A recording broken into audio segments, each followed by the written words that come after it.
మీరు కూడా రండి, సాక్షులు రండి. ఏం కాదు, పక్కకు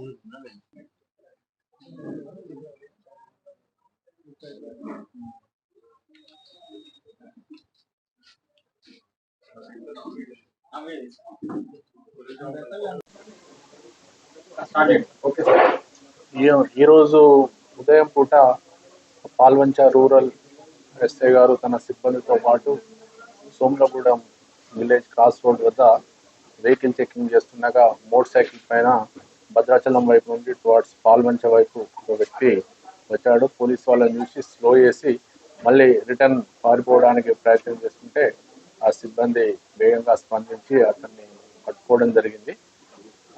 ఎందుకు పారిపోతున్నావు, నీ పేరేంటి అని చేస్తే తన పేరు రమేష్ అని చెప్పేసి, చెర్ల మండలం సుబ్బంపల్లి గ్రామస్తు అని చెప్పేసి, ఆ మోటార్ సైకిల్ ఎక్కడంటే ఎవరిది అనే విషయంలో కొంచెం అతను అనుమానాస్పదంగా ఆన్సర్స్ ఇవ్వడం వల్ల తరువుగా ఎంక్వైరీ చేసి తెలియదు ఏంటంటే అది ఒక దొంగతనం చేసినటువంటి బైక్.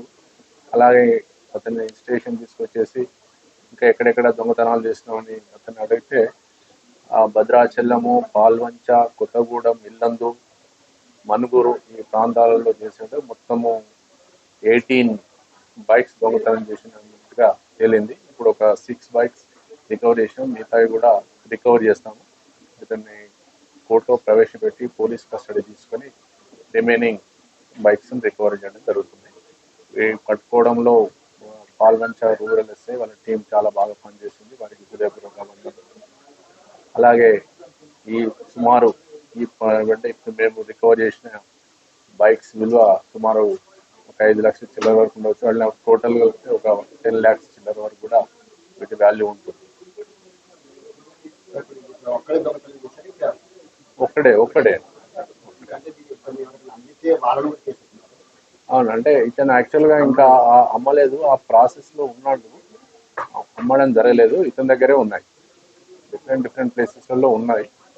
దాంట్లో 6 బైక్స్ రికవర్ చేస్తాను, రిమైనింగ్ మళ్ళీ పోలీస్ కస్టడీ తీసుకుని రికవర్ చేస్తాను. పాల్వంచ సిఐ గారు, పాల్వంచ రూరల్ ఎస్ఐ గారు.